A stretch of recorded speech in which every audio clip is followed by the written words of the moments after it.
আসসালামু আলাইকুম প্রিয় নবম দশম শ্রেণীর শিক্ষার্থীরা, আশা করি তোমরা ভালো আছো। তো গত দুইটা ভিডিওতে আমরা এসএসসি বায়োলজি চ্যাপ্টার 3 কোষ বিভাজন নিয়ে আলোচনা করছিলাম।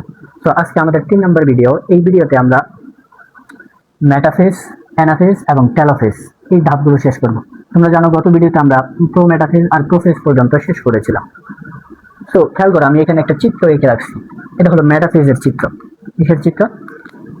মেটাফেজ। সো আমরা দেখেছিলাম যে প্রোমেটাফেজে যে নিউক্লিয়ার রেটিকুলাম আছে, প্রোমেটাফেজে যে নিউক্লিয়ার পর্দাটা ছিল এবং যে নিউক্লিওলাসটা ছিল সেটার বিলুপ্তি শুরু হয়েছিল, আর মেটাফেজে এসে বিলুপ্তিটা শেষ হবে। তাহলে খেয়াল করো, মেটাফেজের 1 নম্বর বৈশিষ্ট্য আমরা কি লিখতে পারি? যে নিউক্লিয়ার পর্দা ও নিউক্লিওলাস এর সম্পূর্ণ বিলুপ্তি ঘটবে।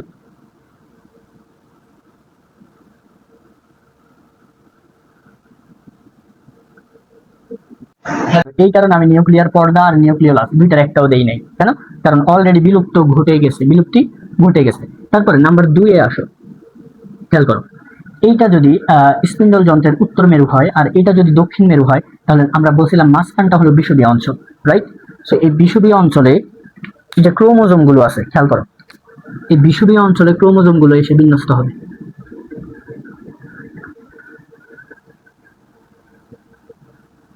এখানে একটা দিলাম, এখানে একটা দিলাম, আর এইখানে একটা দিলাম। আমরা বুঝার সুবিধার্থে 3টা নিতেছি। তাহলে খেয়াল করো, এইখানে এই ক্রোমোজোম গুলো এসে বিষুবীয় অঞ্চলে বিন্যস্ত হয়েছে, রাইট?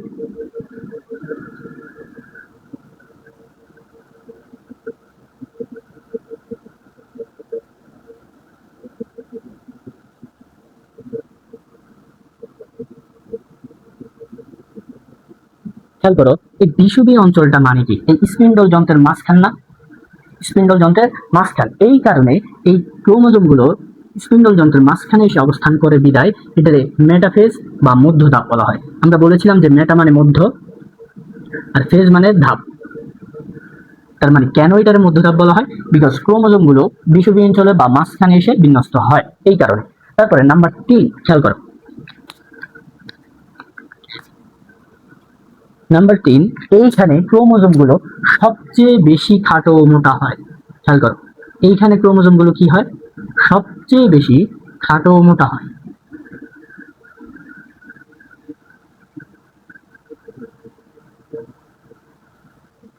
তাহলে কি লিখবো 3 নম্বরে? যে ক্রোমোজোম গুলো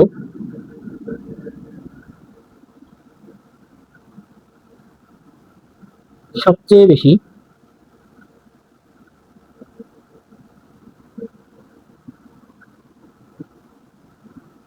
খাটো ও মোটা হয়। ঠিক আছে, যেটা মেটাকাইনেসিস বলে, এটা তোমাদের পড়া না, উচ্চতর শ্রেণীতে গিয়ে পড়বা। তাহলে এবার 4 নম্বরে আসো। খেয়াল করো, 4 নম্বরে হলো জাস্ট এই ধাপে যে এটাকে কি বলে? ক্রোমোজোমের সেন্ট্রোমিয়ার। এটাকে কি বলে? Centromere, right? সো এই ধাপে এসে, এই ধাপের শেষের দিকে এসে ক্রোমোজোমের যে সেন্ট্রোমিয়ার আছে সেটার বিভাজন শুরু হবে। তাহলে খেয়াল করো, ক্রোমোজোমের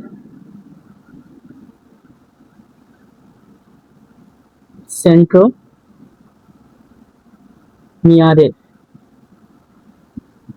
বিভাজন শুরু হবে।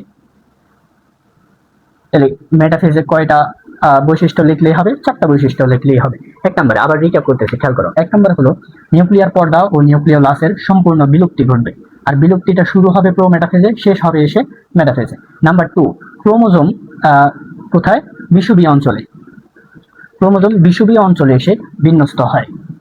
এই কারণে মাঝখানে এসে যেহেতু বিন্যস্ত হয়, এই কারণে এটার মধ্য ধাপ বলা হয়। নাম্বার 3, ক্রোমোজোম গুলো সবচেয়ে বেশি খাটো ও মোটা হয়। ক্রোমোজোম গুলো সবচেয়ে বেশি খাটো ও মোটা হয়। খেয়াল করো, 2টা শব্দ আছে, একটা হলো খাটো ও মোটা, সেটা হলো প্রোফেজ ধাপে হয়। আর যদি তোমার বলে সবচেয়ে বেশি বা সর্বাধিক খাটো ও মোটা হয় কোন ধাপে, তখন হলো মেটাফেজ ধাপে। এটা মনে রাখতে হবে। নাম্বার 4 হলো ক্রোমোজোমের সেন্ট্রোমিয়ারের বিভাজন শুরু হয়। বিভাজন শেষ না, কিন্তু শুরু হয়েছে মাত্র। তার মানে বিভাজন হচ্ছে পরবর্তী ধাপে গিয়ে এই ক্রোমোজোমের সেন্ট্রোমিয়ারের বিভাজন শেষ হবে। পরবর্তী ধাপ কোনটা? Anaphase, right?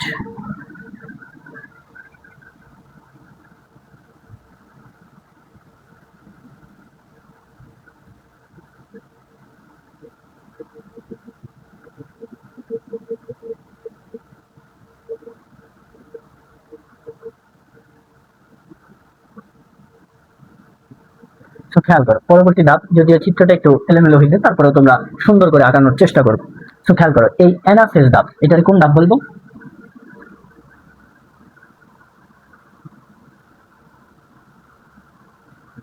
আমরা বলছিলাম যে অ্যানা মানে হলো গতি আর ফেজ মানে ধাপ। তাহলে অ্যানাফেজ মানে গতীয় ধাপ। কেন এটারে গতীয় ধাপ বলা হয়? বিকজ এই যে মেটাফেজ ধাপে যে ক্রোমোজোমের সেন্ট্রোমিয়ারের বিভাজনটা শুরু হয়েছে, এই ধাপে গিয়ে ক্রোমোজোমের সেন্ট্রোমিয়ারের বিভাজন শেষ হবে। তাহলে খেয়াল করো অ্যানাফেজের 1 নম্বর বৈশিষ্ট্য, সেন্ট্রোমিয়ারের বিভাজন শেষ হয়। খেয়াল করো সেন্ট্রোমিয়ারের বিভাজন শেষ হওয়া মানে কি?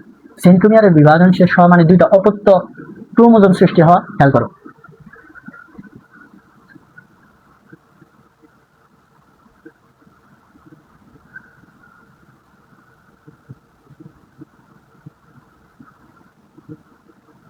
রাইট? খেয়াল করো এইখানে একটা ক্রোমোজোম, রাইট? যদি সেন্ট্রোমিয়ারটাই দুই ভাগে ভাগ হয়ে যায় তাহলে এইটা আলাদা একটা ক্রোমোজোম, এইটা আলাদা একটা ক্রোমোজোম। তাহলে খেয়াল করো ছিল কি? ছিল ক্রোমাটিড, বাট সেন্ট্রোমিয়ারটা যখন ভাগ হয়ে গেছে তখন এইটা আলাদা একটা ক্রোমোজোম হয়েছে, এটা আলাদা একটা ক্রোমোজোম হয়েছে। তাহলে 2 নম্বরে লিখবো যে একটি ক্রোমাটিড থেকে বিভাজিত হয়ে দুটি অপত্য ক্রোমোজোম সৃষ্টি করে।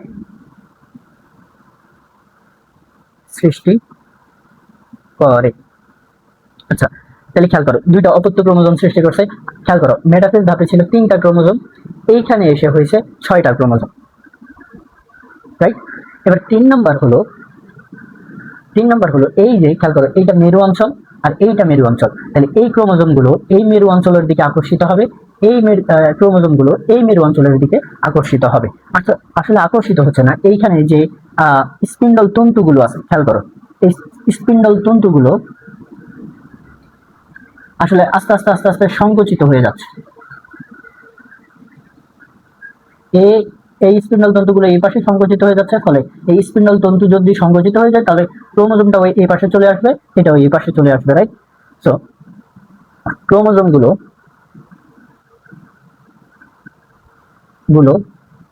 মেরুমুখী চলন শুরু করে।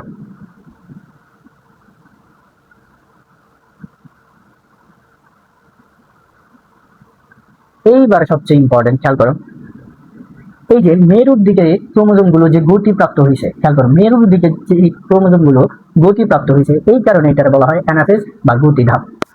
আশা করি বুঝছো। সো খেয়াল করো ক্রোমোজোম গুলো যখন মেরুমুখী চলন শুরু হয় তখন 4 নম্বরে সবচেয়ে ইম্পর্টেন্ট, বোর্ড পরীক্ষায় আসবে, এমসিকিউ আসবে, সেটা হলো এই যে ক্রোমোজোম গুলোর যে সেন্ট্রোমিয়ার আছে। খেয়াল করো আমি এটা এইখানে দেখাচ্ছি, এটা কথার কথা ক্রোমোজোমের সেন্ট্রোমিয়ার যদি এই বাহু এই পাশে, এই বাহু এই পাশে, খেয়াল করো দুইটা যদি দুইটা বাহুর মাঝখানে সেন্ট্রোমিয়ারটা হয়, খেয়াল করো এটা দেখতে অনেকটা ভি এর মতো না? ইংরেজি বর্ণমালা ভি এর মতো। সো এইটারে তখন আমরা বলবো ভি আকৃতির ক্রোমোজোম, যেটারে খেয়াল করো সেন্ট্রোমিয়ার মাঝখানে আছে তাই মেটাসেন্ট্রিক। সেন্ট্রিক মানে সেন্টার, মেটা মানে মধ্য, সেন্টারটা দুই বাহুর মাঝখানে আছে তাই এটা মেটাসেন্ট্রিক বা ভি আকৃতির। যদি এইরকম হয়, খেয়াল করো এটা দেখতে অনেকটা এল এর মতো লাগে না? রাইট, এল এর মতো লাগে। সো এইটারে তখন আমরা বলবো যে এল আকৃতির ক্রোমোজোম।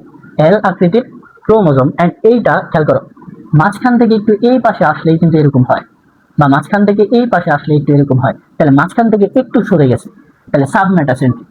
কি বলবো? Sub metacentric. বা উপমধ্য ধাপ। তারপরে খেয়াল করো, যদি এইখান থেকে সরে আরেকটু সরে আসে, খেয়াল করো, এটা দেখতে অনেকটা জে এর মতো, রাইট?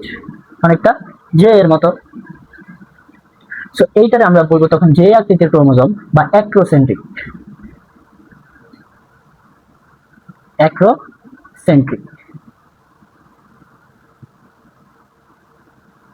খেয়াল করো, অ্যাক্রো মানে হলো উপপ্রান্ত। তাহলে এখন সেন্টারটা উপ মানে প্রান্তের একটু সামনে আছে, এই কারণে উপপ্রান্তিক বা অ্যাক্রোসেন্ট্রিক। এইটাই কিন্তু এবার এসএসসি বোর্ড ঢাকা বোর্ড 26-এ আসছে। এসএসসি ঢাকা বোর্ড 26-এ আসছে যে অ্যাক্রোসেন্ট্রিক মানে কোন আকৃতির ক্রোমোজোম, যে আকৃতির ক্রোমোজোম। আর যদি এই সেন্টারটা একদম দুইটা বাহুর প্রান্তে চলে যায়, তখন খেয়াল করে এটা দেখতে অনেকটা আই এর মতো। এই কারণে তখন এটার আমরা বলবো ট্যালোসেন্ট্রিক। ট্যালো মানে প্রান্ত বা শেষ, ট্যালোসেন্ট্রিক। ট্যালো মানে প্রান্ত বা শেষ। তাহলে খেয়াল করো, আমরা অ্যানাফেজটার আরেকবার রিক্যাপ করি। অ্যানা শব্দটার অর্থ গতি, ফেজ মানে হলো ধাপ। অ্যানাফেজ মানে হলো গতীয় ধাপ। কেন গতীয় ধাপ একটু পর আসতেছে। এই ধাপে এই যে মেটাফেজে যে ক্রোমোজোমের সেন্ট্রোমিয়ারের বিভাজন শুরু হয়, এই ধাপে এসে ক্রোমোজোমের সেন্ট্রোমিয়ারের বিভাজন শেষ হয়। সেন্ট্রোমিয়ারের বিভাজন শেষ হলে একটা ক্রোমাটিড থেকে দুইটা ক্রোমোজোম পরিণত হবে। যারা ক্রোমাটিড কি বুঝো না তারা আমাদের আগের ভিডিওগুলো দেখবা, তাহলে বুঝবা স্বাভাবিক। তাহলে খেয়াল করো, একটি ক্রোমাটিড বিভাজিত হয়ে দুটি অপত্য ক্রোমোজোম সৃষ্টি করে। এন্ড এই অপত্য ক্রোমোজোম গুলো মেরুমুখী, এই মেরুমুখী হবে, এই মেরুমুখী চলন শুরু করে। কেন চলন শুরু করে? বিকজ এই যে স্পিন্ডল তন্তুগুলো আছে এগুলো আস্তে আস্তে সংকুচিত হয়। যখন চলন শুরু হয়, এই যে এই পাশে গতিপ্রাপ্ত হয়েছে, এই ক্রোমোজোম গুলো এই পাশে গতিপ্রাপ্ত হয়েছে, এই কারণে এটার অ্যানাফেজ বা গতীয় ধাপ বলা হয়। এখন যখন মেরুমুখী চলন শুরু করে, তখন এই সেন্ট্রোমিয়ারের দুই বাহুর মাঝখানে যদি অবস্থান করে, তখন আমরা বলবো ভি আকৃতি বা মেটাসেন্ট্রিক ক্রোমোজোম। যদি আরেকটু প্রান্তে চলে আসে, অর্থাৎ মাঝখানের আরেকটু এক পাশে চলে যায়, তখন আমরা সেটারে বলবো সাবমেটাসেন্ট্রিক বা এল আকৃতির ক্রোমোজোম। যদি আরো প্রান্তে চলে যায়, তখন আমরা বলবো অ্যাক্রোসেন্ট্রিক বা জে আকৃতির ক্রোমোজোম। যদি সম্পূর্ণ প্রান্তে চলে যায়, তখন আমরা বলবো ট্যালোসেন্ট্রিক বা আই আকৃতির ক্রোমোজোম। তো আশা করি এই দুইটা বুঝছো। এবার আমরা জাস্ট খেয়াল করো, আমরা টেলোফেজটারে এবার প্রকাশ করি। খেয়াল করো, টেলোফেজটা খুবই সহজ, খুবই সহজ।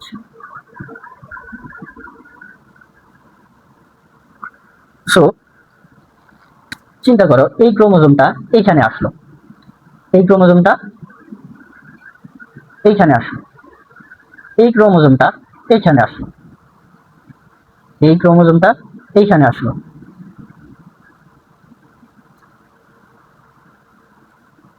চলতে চলতে এইখানে আসলো, ঠিক আছে? এখন আসার সাথে সাথে এই যে স্পিন্ডল তন্তুগুলো, এগুলো তো আস্তে আস্তে হ্রাস পাওয়া শুরু করবে, রাইট?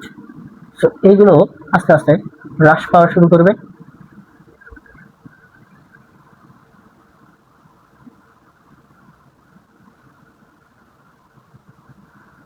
যখনই এরা প্রান্তে চলে আসবে, এই ক্রোমোজোম গুলো প্রান্তে চলে আসবে, তখনই এইখানে পুনরায় নিউক্লিয় পর্দার আবির্ভাব ঘটবে।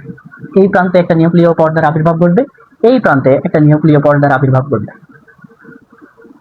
তাহলে খেয়াল করো, এন্ড এই কোষটার মধ্যে এইখানে তখন নিউক্লিয় লাসের পুনরাবির্ভাব ঘটবে, এইখানে নিউক্লিয় লাসের পুনরাবির্ভাব ঘটবে। অর্থাৎ কিছুই না, টেলোফেজটা হলো প্রোফেজের উল্টা। টেলোফেজটা কি? প্রোফেজের উল্টা, এদের উল্টাটা। প্রোফেজে কি হইতো?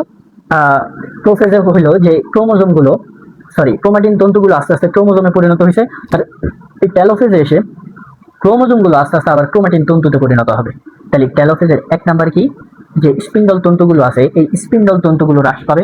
নাম্বার দুই, কোষের দুই প্রান্তে নিউক্লিয়ার পর্দা এবং নিউক্লিয় লাসের পুনরাবির্ভাব ঘটবে। নাম্বার তিন, এইখানে পুনরায় জলযোজন ঘটবে। প্রোফেজে কিন্তু জল বিয়োজন হয়েছিল ক্রোমোজোমে, আর টেলোফেজে হলো ক্রোমোজোমে জলযোজন ঘটবে। তো যখনই জলযোজন হবে, তখন সম্পূর্ণ আলাদা দুইটা নিউক্লিয়াস পরিণত হইল, রাইট? নিউক্লিয়াস পরিণত হওয়া মানে কি, আমাদের ক্যারিওকাইনেসিস ধাপটা শেষ। ক্যারিওকাইনেসিস ধাপটা শেষ। পরবর্তীতে আমরা জাস্ট সাইটোপ্লাজমীয় যে উপাদানগুলো আছে সেগুলো যদি আমরা দুই ভাগে ভাগ করতে পারি, তাহলে আমাদের সম্পূর্ণ আলাদা দুইটা কোষে পরিণত হবে। খেয়াল করো, উদ্ভিদ কোষের ক্ষেত্রে এই যে স্পিন্ডল তন্তুগুলো আছে, এগুলো তো আর কিছুই না, মাইক্রোটিউবুল। এই মাইক্রোটিউবুল গুলো এইখানে এসে মাঝখানে এসে এরা কি করে, অবস্থান করে। খেয়াল করো, মাঝখানে এসে এরা অবস্থান করে। তারপরে এই কোষ এই পাশ থেকে সেলুলোজ, এই কোষ এই পাশ থেকে সেলুলোজ ক্ষরণ করে একটা মধ্য পর্দা তৈরি করে, রাইট? তো এই মধ্য পর্দার পর আরো লিগেনিন পেকটিন হেমিসেলুলোজ, তারপরে লিগেনিন পেকটিন হেমিসেলুলোজ গঠন করে একটা প্রাচীর গঠন করে, যেটা আমরা বলি কোষ প্রাচীর। দ্বিতীয় চ্যাপ্টারে আমরা কোষ প্রাচীর সম্পর্কে বিস্তারিত পড়াইছি। খেয়াল করো, যখনই কোষ প্রাচীর গঠন হয়ে যায় তখনই এই কোষটা আলাদা কোষ, এই কোষটা আলাদা কোষ, এর সাথে এর কোনো কি নাই, সম্পর্ক নাই। শেষ। এটা হলো উদ্ভিদ কোষের ক্ষেত্রে। কিন্তু প্রাণী কোষের ক্ষেত্রে হয় কি, প্রাণী কোষের ক্ষেত্রে হয় যে কোষটা এইরকম ভাঁজ হইতে থাকে, এরকম ভাঁজ হইতে থাকে। ভাঁজ হইতে হইতে দুইজন যখন একসাথে মিলে যায়, এ আরো আসলো, এ আরো গেল, পরবর্তীতে এ আর একটু গিয়ে যখনই লেগে গেল দুইটা, খেয়াল করো, যখনই দুইটা লেগে গেল তাহলে এইটা আলাদা একটা কোষ, এইটা আলাদা একটা কোষ, দুইজনের সাথে দুইজনের কোনো কি নাই, কানেকশন নাই। তাহলে আমাদের সাইটোকাইনেসিসও শেষ, ক্যারিওকাইনেসিসও শেষ। এখন এইটা আলাদা একটা অপত্য ক্রোমোজোম, এইটা এটা আলাদা একটা অপত্য কোষ, এইটা আলাদা একটা অপত্য কোষ। তাহলে আমরা সাকসেসফুলি একটা কোষ থেকে দুইটা কোষে পরিণত করতে পারছি। তার মানে আমাদের মাইটোসিস কোষ বিভাজন শেষ হইল। তো আশা করি আমি যতটুকু পারি সহজে বোঝানোর চেষ্টা করছি, আশা করি তোমরা বুঝবা। আজকের ভিডিও এই পর্যন্তই। আসসালামু আলাইকুম রহমতুল্লাহ।